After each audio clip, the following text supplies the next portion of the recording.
testimonies from listening to people all over the state of Ohio plead to senators that had no concern to even stay in the room, let alone listen to the testimonies of people's lives that they were going to change. And the confusing part to me is they gave the entire power over to private clubs such as the AZA, the ZAA, and the Global Federation of Animal Sanctuaries. So, being that in my mind that this has all been a conspiracy from day one, I wanted to go to the famous Jack Hanna's Columbus Zoo, which is supposed to be one of the nicest in the nation, to see exactly what's going on at this AZA Zoo and why the governor and the senators are so hell-bent on giving the power to the AZA instead of the United States Department of Agriculture, who only is the only ones who has the legal authority to enact the Animal Welfare Act. So that's why we went into the Columbus Zoo to see exactly what is going on inside.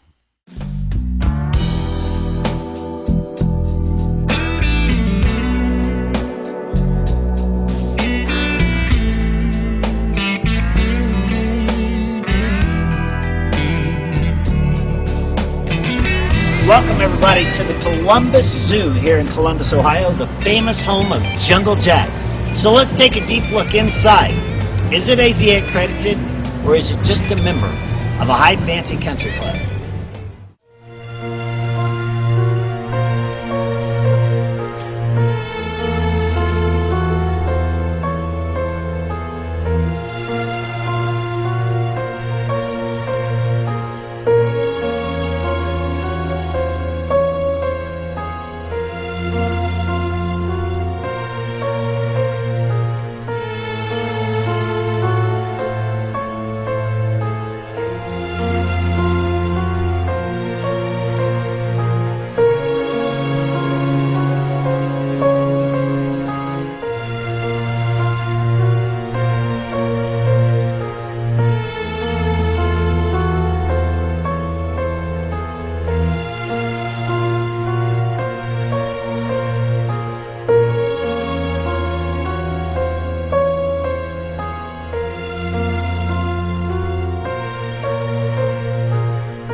The Animal Welfare Act states that you have to separate species to prevent any kind of harm to another species that normally would not get along. As you can see, this trumpeter swan is beating the hell out of a Canadian goose, which should be separated, even though the United States Department of Agriculture does not govern waterfowl at this time, but they're looking into govern waterfowl. The AZA should still have standards to protect one animal from being injured from another animal. We got just a very little bit of it on tape, but we stood and watched this horrific scene of this trumpeter swan beating the hell out of this Canadian goose for about approximately 5 minutes and nearly killing him before the Canadian goose actually got away from him.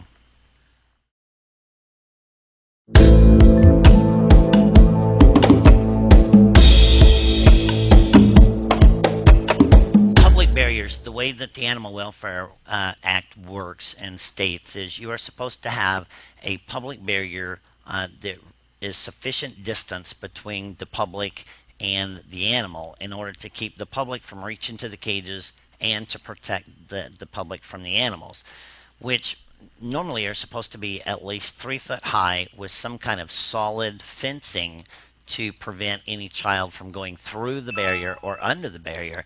And as you can see from many of the video clips that we obtained, the public barriers are broken, run down, the fencing is torn off, and there's sections of public barriers that don't even have fencing, which would allow a small child or even adult to walk over the barrier or through the barrier and get to some of the dangerous cages such as the bears and the wolves and mountain lions. we are moving this new law across the United States that everyone, including our own facility, has to raise our cages to 16 feet or 14 foot with a 4 foot kick in at the top. Meanwhile, an AZA zoo, such as the Columbus Zoo, that are holding in grizzly bears and polar bears with nothing more than three strands of a hot wire fence. Okay, and it just nothing makes sense of how come an AZA zoo can be so dilapidated and so under standards, and get away with it without this all conspiring to be a conspiracy to control the animal world.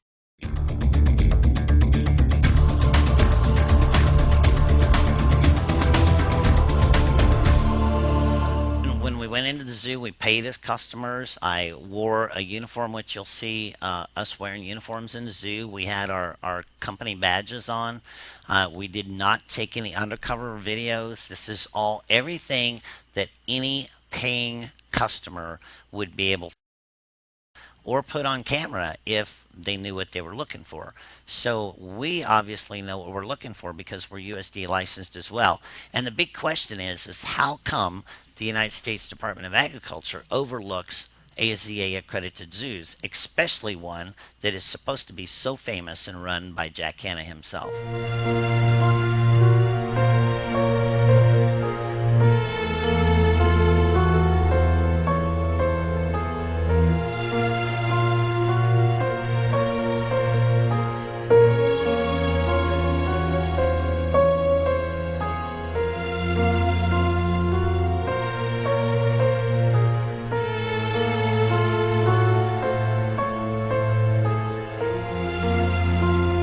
As you can see in almost every one of their cat exhibits, enclosures, the only thing that these animals have to sleep in are black tubes, which are like tin horns or culverts that you would put underneath of a county or a private road for the water to run in through.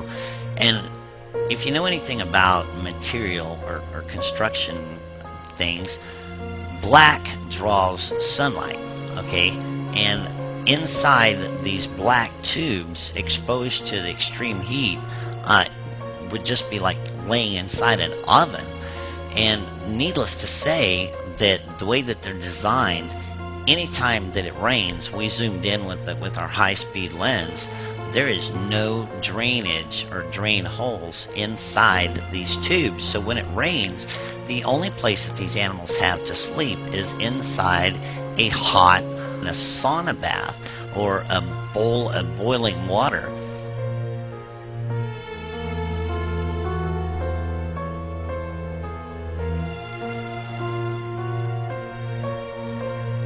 And the poor bobcat is actually laying out in the sun because it's cooler laying in the sun than laying inside that hot black tube.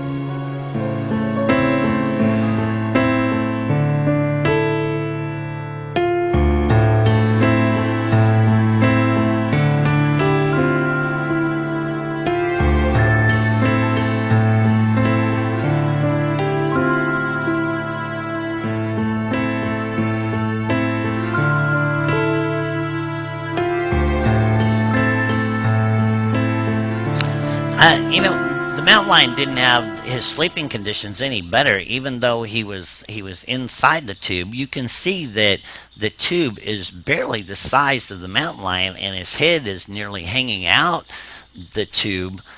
So what happens to the Animal Welfare Act of being able to stand up and move freely inside its house or its habitat? So this mountain lion is barely small enough to even fit in this tube comfortably, and then is provided with nothing but green algae-filled nasty water to drink in the pool that we have on our video.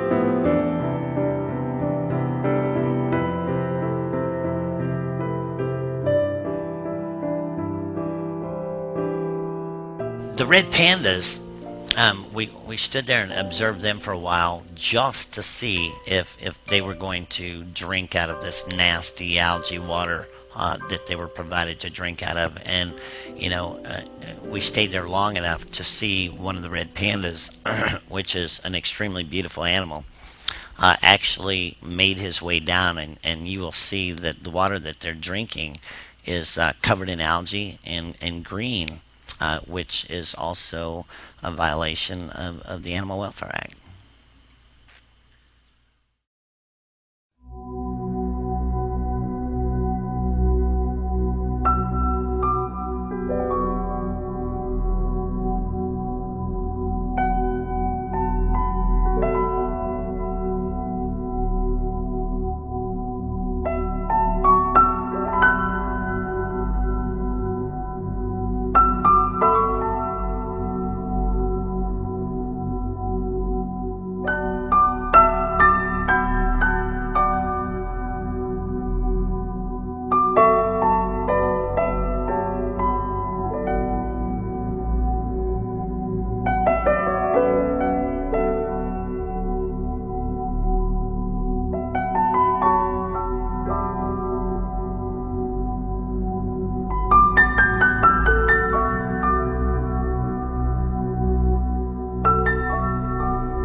The primate area was just a complete shock to me.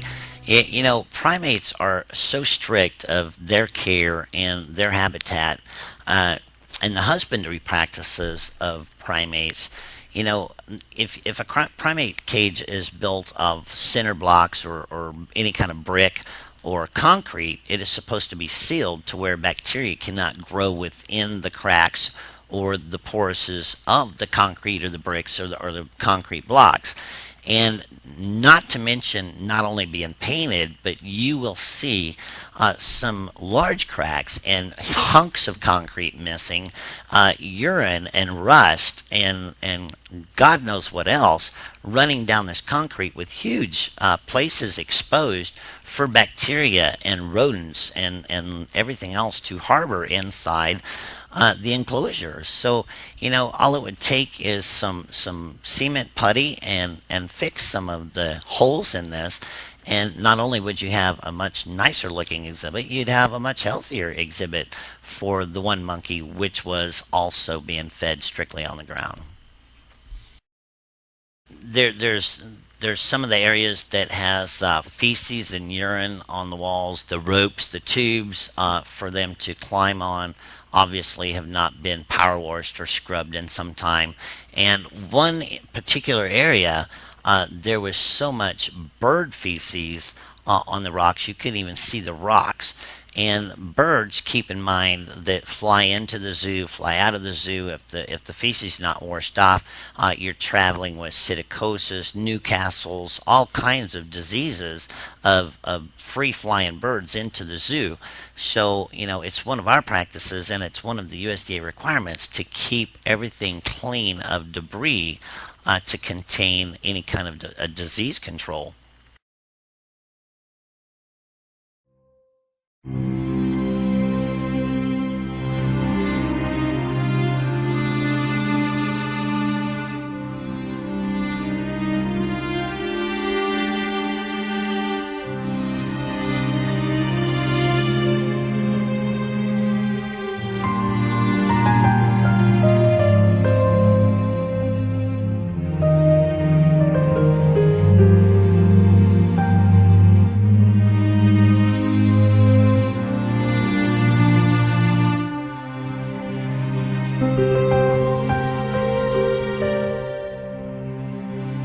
I was horrified and shocked when I saw the condition of the pronghorn antelope. They appeared to be severely malnourished and skinny. I would contribute it to a severe worm problem. You can tell by their hair coat that they're unhealthy. And the one particular pronghorn that we videotaped could barely even walk, and you can see his spinal cord. If indeed it was an old pronghorn and had medical problems, animals like that should be pulled off of exhibit to where they could rest back up instead of being left on exhibit. But the pronghorn antelope was a very, very, very sad sight to see inside some world famous zoo.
One of the sadder sights was seeing this beautiful little Arctic fox laying in the middle of a small cage with nothing more than a wooden box, a plywood box called housing, but his back and his rear end are so tightly matted that he obviously could not feel well.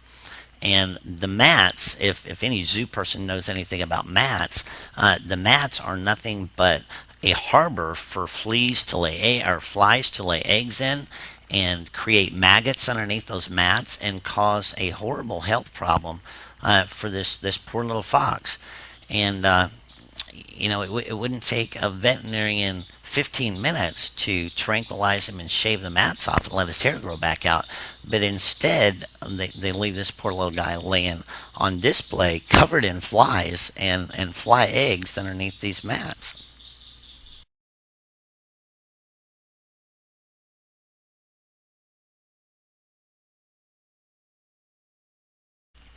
Okay, well, one of the other Arctic foxes, along with their sun bear, both have pacing problems, which is a mental disorder from being inside a zoo with no enrichment or no public contact to where they get anything except pacing in the same spot every day. You'll notice that the Arctic fox cage is longer. You'll notice to one end and he touches the wire with his nose. He runs halfway across the cage and circles back in the exact same spot. And I stood there myself for a little over 18 minutes, and that fox never took another step other than that same pattern that he is. Now, the sun bear, in his instance, he is doing circles. Okay, and that is a nervous disorder of doing nothing but circles in the same spot every time. And it is so easy to cure, and all you have to do is take a couple minutes and care about your animals and put something in the path of that area that they seem to be pacing in and force them to come up with another way of walking rather than just in the same pattern over and over and over again. And there was actually two volunteer ladies sitting in front of the sun bear observing the animals. They had volunteer students everywhere observing animals, and I mentioned that to them. And I said, he has a pacing problem. He's going in constant circles all the time. I said, why don't you get the zoo to just put something in his path and make him do something else, or put some enrichment in there to give him something to do other than walk in circles? And they just got up and walked off.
Okay, well, the polar bear display shocked me above most of them.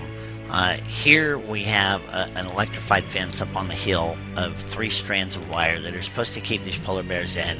And then off to the right, you see this pile of debris that is obviously what their enrichment is just trees pulled out of the ground and piled up in this mess of sharp branches and sharp twigs. And the water that they are allowed to swim in is covered in algae and moss, which is a violation of the USDA because certain types of algae contain bacteria and grow bacteria.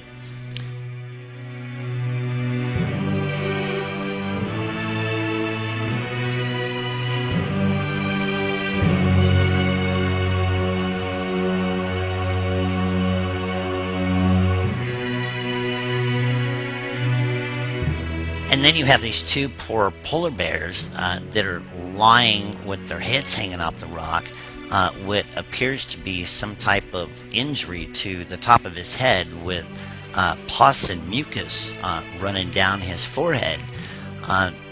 Any zoo would put up a sign that says this animal's being treated medically, or something's wrong with them, or help pull him off exhibit, clean the water. And give them something more enrichment other than a bunch of dead trees with dirt piled up all over the roots to where they can get injured. And apparently it looks like maybe the polar bear stuck one of those sharp branches in his forehead.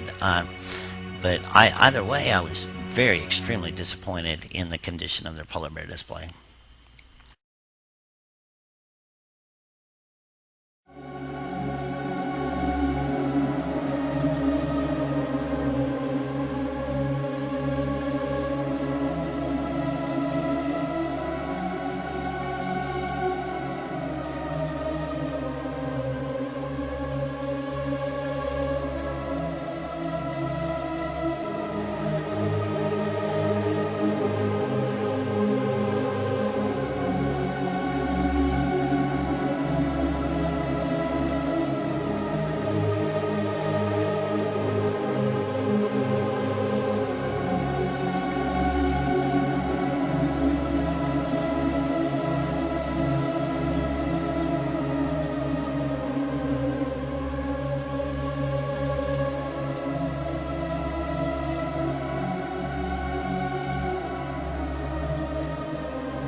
The petting zoo is an extremely popular area in any zoo or any wildlife park. People love to interact with the animals. This particular petting zoo was basically filled full of goats, and the customer and pick up a brush out of a bucket and brush on the goats.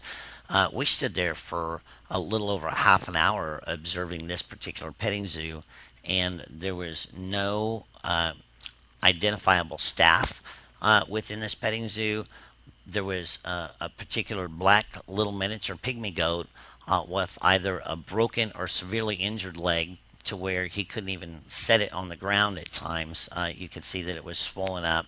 It had infection in it, and there was customers literally trying to help this poor goat walk. And this is just another case of a sick or injured animal being forced to be left on exhibit.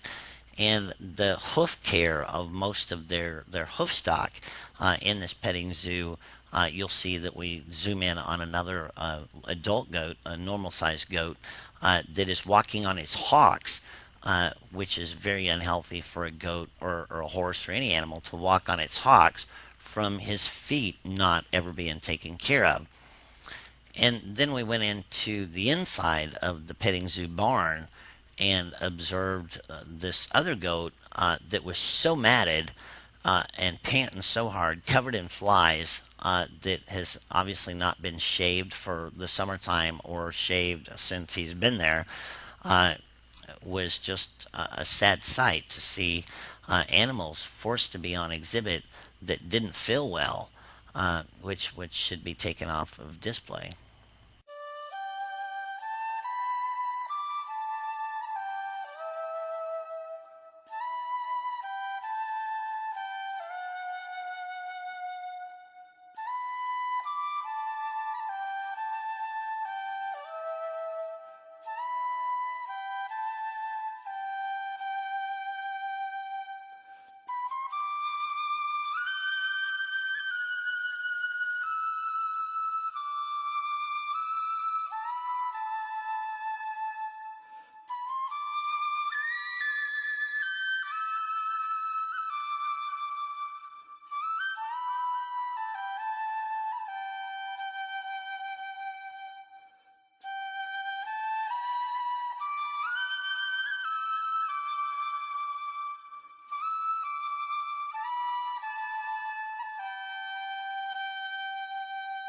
The moose also had extremely large hoofs, made it difficult for him to walk, so he spent most of the time laying down. And as you can tell by the bed sores and the bed rub on his high spots where his bones actually touch, the skin, kind of like a human being in a nursing home that lays in one spot too long, they get bed sores.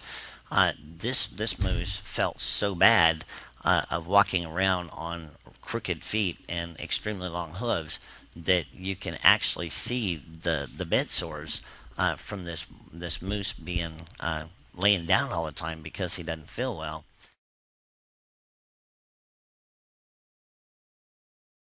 Uh, my overall observation of the zoo is a pathetic sight that the state of Ohio and the governor of Ohio is going to force people's loved animals to be put in. Uh, Not only should they be ashamed, but they should be embarrassed that they have such a world known name to have a zoo in this horrific condition. I'm not here to absolutely bash Jack Hanna or bash the Columbus Zoo. What I would love to do and what my intentions of making this whole show is about is to wake the governor and wake up the representatives and the senators of the state of Ohio that before you enact a law that is going to affect the lives of thousands of people and tens of thousands of animals and affect a $30 billion economy, within the state of Ohio. For God's sake, wake up and go to your own zoo and see the conditions that your own zoo is in. Because I would hope that this videotape and this story, which absolutely is not an undercover story, it is viewed by every public person and every public eyeball that walks in that zoo. We did not go anywhere that we were not allowed to go as a paying customer. Will wake you up and see that living in a private home is not near as bad as being forced to live in this zoo.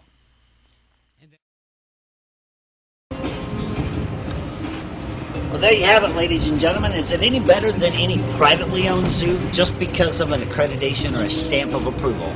I'm Joe Exotic, and stay tuned for more ExoticAnimalTV.com. Find your place with us.